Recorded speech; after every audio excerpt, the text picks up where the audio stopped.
तो गाइज आज हम बात करेंगे गुरुग्राम में जो मेट्रो का प्रपोज किया गया है, यानी 2025 से शुरू होगा निर्माण। यानी कई बार इसकी न्यूज भी आ चुकी है और टेंडर वगैरह का भी काम होना है अभी, तो पूरी डिटेल जानेंगे। और दोस्तों हिंदी में प्रॉपर तरीके से पूरी डिस्कस करेंगे इस प्रोजेक्ट के बारे में, जो आपका हुडा सिटी सेंटर से लेके वापिस आपका साइबर सिटी साइबर हब तक जो मेट्रो रूट पास किया गया है उसके बारे में पूरी डिटेल से जानने वाले हैं। तो वीडियो में आपको इस प्रोजेक्ट के रिगार्डिंग बहुत कुछ सीखने को मिलेगा और हम यहाँ पे ये भी डिस्कस करेंगे कि इस प्रोजेक्ट से आपको रियल स्टेट के अंदर क्या इफेक्ट आएंगे, कि कहाँ पे रेट बनने की आशंका है, किस चीज़ की सबसे ज़्यादा डिमांड होगी जब ये मेट्रो रूट का काम होगा और जब ये मेट्रो यहाँ पे चलना शुरू हो जाएगी। तो किन किन बातों पे हम डिस्कस करेंगे वो आप वीडियो के अंत तक जरूर बने रहिए। और आपके ये काम की वीडियो है तो आप लोग भी इसको बड़ी ध्यान से सुनना और समझना। जब भी आप किसी कस्टमर अपने कस्टमरों से बात करोगे तो आपको ये आइडिया होगा कि किस एरिया के अंदर प्रॉपर्टी दिलाना काफ़ी फायदेमंद होगा आपके इन्वेस्टर के लिए, या अगर वो एंड यूजर है रहने के लिए देख रहा है इन फ्यूचर उसको तब तक प्रोजेक्ट मिलेगा तो कहाँ पे कनेक्टिविटी उसकी बेटर होगी। तो आप लोगों के लिए ये वीडियो भी और ये सेशन आप लोगों के लिए काफ़ी हेल्पफुल होने वाला है। तो वीडियो को अंत तक जरूर देखना दोस्तों। तो गुरुग्राम मेट्रो प्रोजेक्ट एक्सप्लेन करेंगे हम। 2025 से शुरू होगा, ये गवर्नमेंट का कहना है कि हम 2025 में ही इसका काम है वो शुरू कर देंगे और पूरी जानकारी से जानेंगे हम हिंदी के अंदर। ठीक है, तो सबसे पहले क्या, कब, कहाँ और कैसे, यानी गुरुग्राम मेट्रो का कब काम होगा, कहाँ होगा, कैसे होगा और कितने स्टेशन होंगे, ये सारी चीजें हम डिस्कस करेंगे। तो जानते हैं क्या है गुरुग्राम मेट्रो प्रोजेक्ट। सबसे पहले हम गुरुग्राम मेट्रो प्रोजेक्ट के बारे में जानते हैं कि ये क्या है। कि मिलेनियम सिटी सेंटर से साइबर हब तक, यानी मिलेनियम सिटी जो हुडा सिटी सेंटर होता था उसका नाम कर दिया अब मिलेनियम सिटी सेंटर, वहां से लेके साइबर हब तक यह प्रोजेक्ट मिलेनियम सिटी सेंटर से साइबर हब तक बनाया जा रहा है। इसका कुल जो लंबाई है यानी जो ट्रैक बनेगा वो है 28.5 किलोमीटर का होगा और इसमें टोटल 27 एलिवेटेड मेट्रो स्टेशन होंगे। यानी अगर हम हुडा सिटी सेंटर से और साइबर सिटी तक का अगर हम मेट्रो रूट देखें तो 28.5 किलोमीटर का टोटल बनेगा और इस 28.5 किलोमीटर के अंदर आपके 27 मेट्रो स्टेशन होंगे। और इन्होंने बोला है कि ये होंगे एलिवेटेड, यानी मेट्रो अंडरग्राउंड तो नहीं जाने वाली, ये सारी की सारी एलिवेटेड जाएगी। यानी ये पिलर बनेंगे, जैसे दिल्ली से गुड़गांव का जो मेट्रो रूट है वो एलिवेटेड है।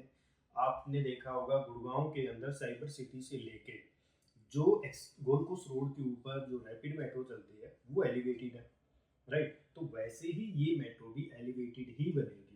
इस मेट्रो रूट के अंदर बहुत सारी समस्याएं भी आ रही हैं, ये क्यों नहीं कंप्लीट हो पा रहा है सिस्टम, क्यों अटका खड़ा है, क्यों नहीं टेंडर हो पा रही है, काम क्यों नहीं हो पा रहा है, बहुत सारी समस्याएं हैं, इसको भी हम डिस्कस करेंगे आगे। तो 27 स्टेशन बनने हैं इसमें। तो ये जो 27 स्टेशन है वो 28.5 किलोमीटर ये 2 चरणों में बनेंगे। यानी एक ही बार में 28 किलोमीटर का जो मेट्रो रूट है वो नहीं बनेगा, इसके अंदर 2 चरण गवर्नमेंट ने सेलेक्ट किए हैं। तो 2 चरण कौन कौन से हैं और कौन से फेज 1 के अंडर आते हैं, यानी पहले फेज 1 बनेगा फिर फेज 2 बनेगा। तो फेज 1 में आएगा मिलेनियम सिटी सेंटर से सेक्टर 9 तक, यानी हुडा सिटी सेंटर से लेके आपका सेक्टर 9 तक फेज 1 का पार्ट है, जिसमें सबसे पहले इसी के ऊपर काम होना है। उसके बाद कौन कौन से सेक्टर के ऊपर ये स्टेशन बनेंगे फेज 1 में, मिलेनियम सिटी सेंटर यानी हुडा सिटी सेंटर के पास, ठीक है। दूसरा सेक्टर 45 में, तीसरा साइबर पार्क के पास बनेगा, जो आपने देखा होगा आप सुभाष चौक से और मिलेनियम सिटी यानी हुडा सिटी सेंटर की तरफ जाते हैं तो जहाँ जहाँ यानी कमर्शियल एक्टिविटीज है या कहीं पे मेजर जो चौक है उसके पास। उसके बाद साइबर पार्क हो गया, सेक्टर 47 हो गया, sector 48 Subhash Chowk, sector 72A hero Honda चौक और सेक्टर 9, ये 9 स्टेशन है फेज 1 का पार्ट, राइट। यानी मिलेनियम सिटी से लेके आपका सेक्टर 9 तक।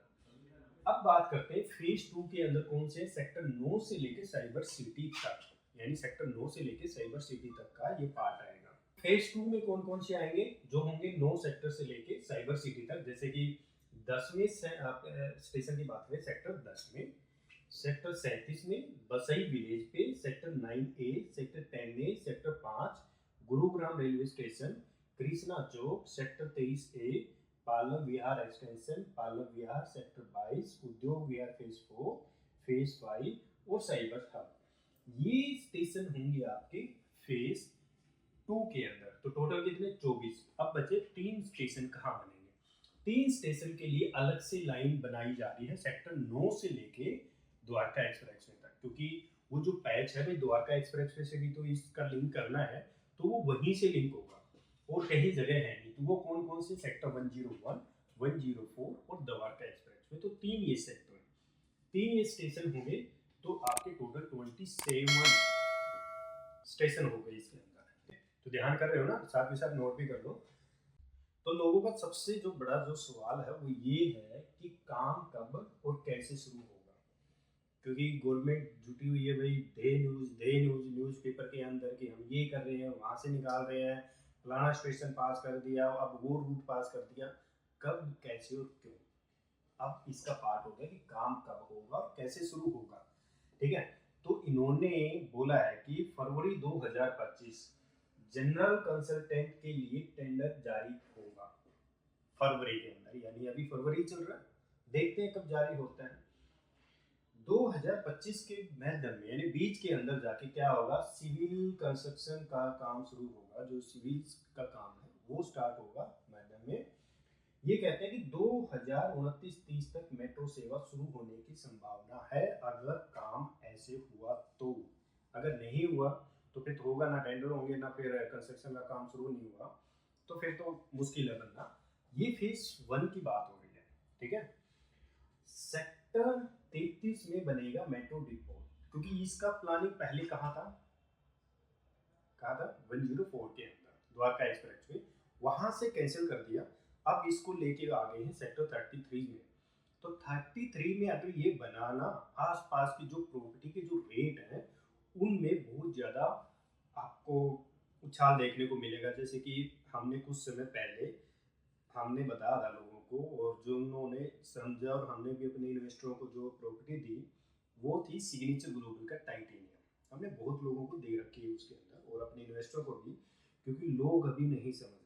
हम 5 साल आगे की चीज़ें समझ के चल रहे हैं कि अगले 5 साल के बाद ये जो एरिया है ना, ये इतना जम करेगा बहुत ही ज़्यादा। आगे भी डिस्कस करते हैं, इसके कुछ और बेनिफिट भी हैं। पहले मेट्रो डिपो को सेक्टर 101 में बनाने की योजना थी, लेकिन अब इसे सेक्टर 33 में शिफ्ट कर दिया गया है। इसका बड़ा कारण है कि सरकारी जमीन की उपलब्धता, यानी वहां पे सरकारी जमीन नहीं थी, यहाँ पे इनके पास खुद की जमीन है, सरकारी जमीन है, तो जल्दी प्रोग्राम है वो शुरू हो सकता है अभी बनाने का काम। क्योंकि 101 सेक्टर के अंदर इनको पहले जो जमीन को अक्वायरमेंट में लाना था, खरीदने में टाइम लगता, फिर उसको आगे प्लानिंग में लाने में टाइम लगता। तो अभी 33 में इन्होंने काम है वो यहाँ का उधर शिफ्ट कर दिया, तो यहाँ पे काम जल्दी शुरू हो जाएगा। 33 में अब क्या क्या बनेगा, इसका बेनिफिट हम आगे डिस्कस करेंगे। सबसे पहले समझते हैं, सबसे पहले कि मेट्रो डिपो क्या होता है, यानी क्या बनेगा वहाँ पे, किस तरीके का डिपो बनेगा, वहाँ पे क्या होगा।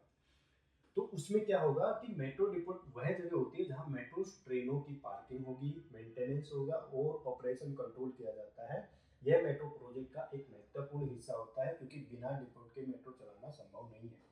समझ गए, यानी यहाँ बहुत बड़ा डिपो बनाया जाएगा जहाँ पे सारी मेट्रो आएंगी, किसी की सर्विस होगी, किसी में भाई कुछ और काम होगा, तो यहाँ पे जो सर्विस वाले हैं, जो लोग काम करेंगे उनकी तादाद बढ़ेगी। जो यहाँ काम करेंगे तो उनको रिक्वायरमेंट होगी आसपास के जो अपार्टमेंट है उनमें रेंट पे, या मकान है, या किसी भी तरीके से लगा लो, जो कमर्शियल एक्टिविटीज तो ऑलरेडी है सुभाष चौक के ऊपर, है ना। तो जब यहाँ से मेट्रो गुजरेगी, यहाँ पे कोवर्किंग स्पेस बढ़ जाएंगे, रेंटल इनकम बढ़ जाएगी, क्योंकि जहाँ जहाँ मेट्रो है वहाँ वहाँ रेंटल इनकम भी ज़्यादा बढ़ी है।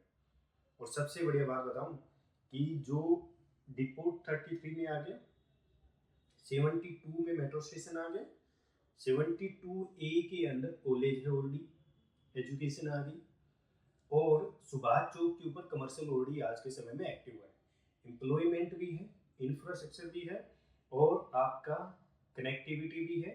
और दूसरा मेट्रो तो आ ही गई, ठीक है, नेशनल हाईवे है, सोना रोड है, एसपीआर रोड है, चारों तरफ मेजर इंफ्रास्ट्रक्चर है। ये आने वाले समय में इस एरिया का, ये मैं कहता हूँ कि सबसे मजबूत पार्ट होगा एक रियल स्टेट का, एक सेंट्रल हब होगा। यहाँ से आप कई हाईवे से कनेक्टेड होंगे आने वाले समय के अंदर, ठीक है।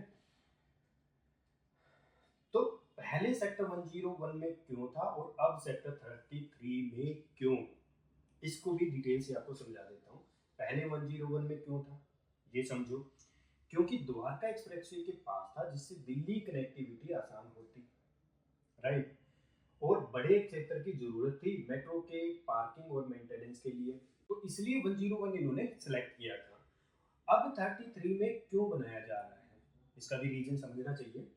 सरकारी जमीन उपलब्ध है, ठीक है, और इस प्रोजेक्ट की लागत कम होगी यानी खर्चा कम होगा, जल्दी निर्माण होगा, निजी जमीन अधिग्रहण में समय लगता है, सरकारी जमीन से काम तेज होगा यानी जल्दी इसके ऊपर काम किया जा सकता है। बेहतर कनेक्टिविटी भी, सेक्टर 33 पहले से ही मेट्रो नेटवर्क से जुड़ने वाला है, राइट। क्योंकि यहाँ पे आपकी जो भोंसी से जो सोना रोड के ऊपर से जो मेट्रो आनी है और कहाँ जाएगी आपके रेलवे स्टेशन तक, उस येलो में मिलेगी, तो सुभाष चौक से होती हुई जाएगी, तो उसके लिए भी ये काम करेगा। दूसरा, कल को RRTS NH8 के साथ आएगी, तो क्या पता उसका भी कुछ न कुछ सिस्टम इसके अंदर ऐड करते हैं। तो यानी 3 मेट्रो होगी, एक तो ये जो चला रहे हैं अभी जिसकी हम बात कर रहे हैं, एक जो सोना रोड से जाएगी वो भी वहीं से, और एक RRTS जा रहा है उसका भी। तो क्या पता इन तीनों का ही जंक्शन एक बना दे आने वाले समय में, यहाँ तक कि मुझे लगता है, इसलिए इसको सेलेक्ट किया गया है। तो सेक्टर 33 में मेट्रो डिपो का रोल क्या होगा, यानी यहाँ पे क्या क्या चीजें बनेगी। तो 33 का मेट्रो डिपो पूरी गुड़गांव मेट्रो लाइन के लिए एक मेंटेनेंस हब होगा, है ना, क्योंकि यहाँ पे मेंटेनेंस हब यानी मेट्रो की क्या होगी कि मेट्रो ट्रेन की सर्विसिंग और रिपेयर यहाँ होगी, रोजाना ट्रेनों की चेकिंग और सफाई यहीं होगी, मेट्रो के ऑपरेशन कंट्रोल रूम भी यहीं से काम करेंगे और बैकअप ट्रेनों की पार्किंग भी यहीं होगी। तो ये बेनिफिट मिलेगा इसमें।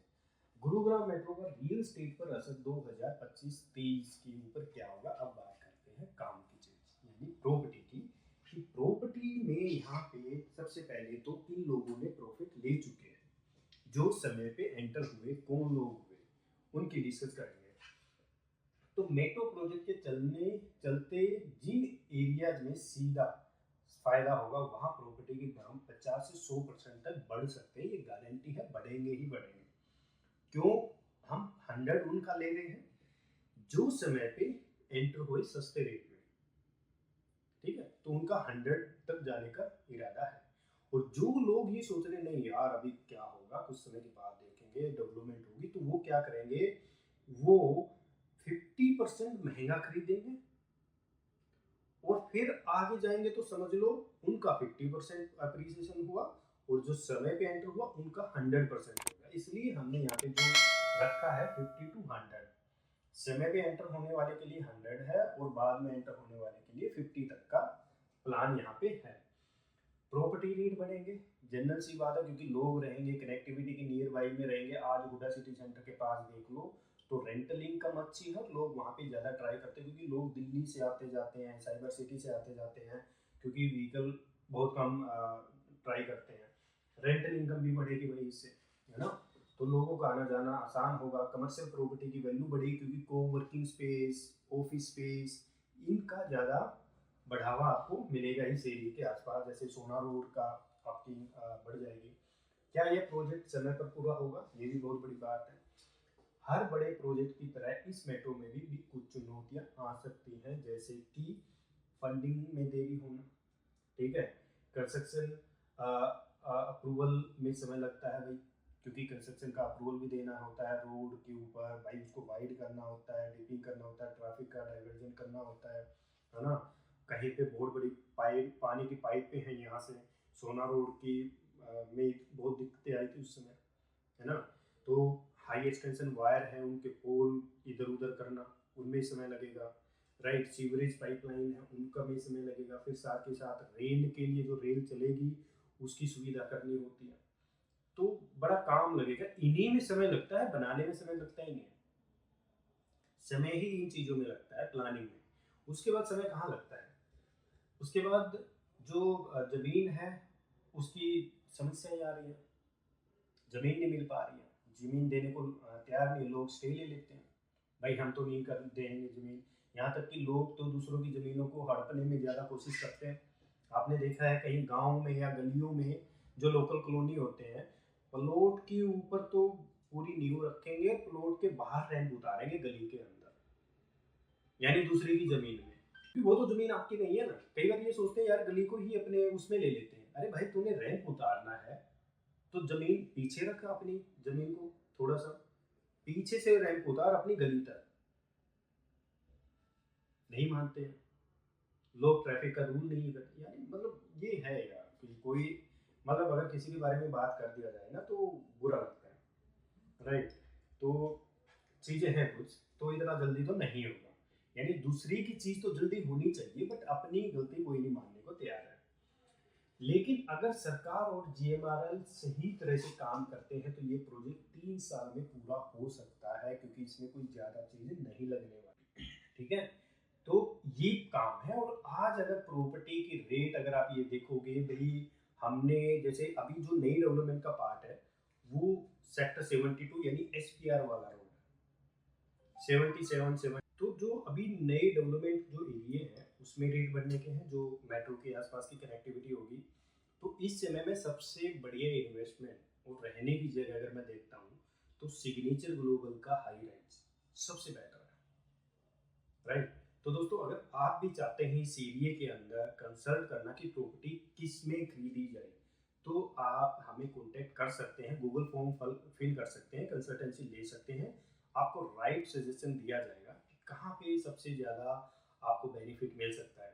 तो नेक्स्ट सेशन में हम पता क्या डिस्कस करेंगे, इसकी फंडिंग पे बात करेंगे कि ये मेट्रो कौन बना रहा है, कितना शेयर है गवर्नमेंट का, सेंटर का, स्टेट का, और क्या पार्ट है इस मेट्रो का बनाने का, कितना क्या कुछ लगने वाला है। तो हम प्लानिंग और फाइनेंशियल के ऊपर बात करेंगे, ठीक है, वो होगा अपना नेक्स्ट सेशन। तो दोस्तों बहुत कुछ आप लोगों को यहाँ सीखने वाले हो आप लोग, अगर आप चैनल को सब्सक्राइब करके करते हैं तो बहुत सारी ऐसी अपडेट वीडियो आपको मिलेगी। तो वीडियो को शेयर जरूर करें अपने रिलेटिव में, अपने दोस्तों में, और चैनल को जरूर सब्सक्राइब करके जाना, वीडियो को जरूर लाइक करना दोस्तों, और अपनी राय कमेंट सेक्शन में जरूर देना कि ये वीडियो आपको कैसे लगी और क्या कुछ इसमें हमने डिस्कस करना चाहिए था। नेक्स्ट टॉपिक आप किस पे चाहते हैं तो उसके ऊपर भी डिस्कस करेंगे। तो मिलते हैं दोस्तों एक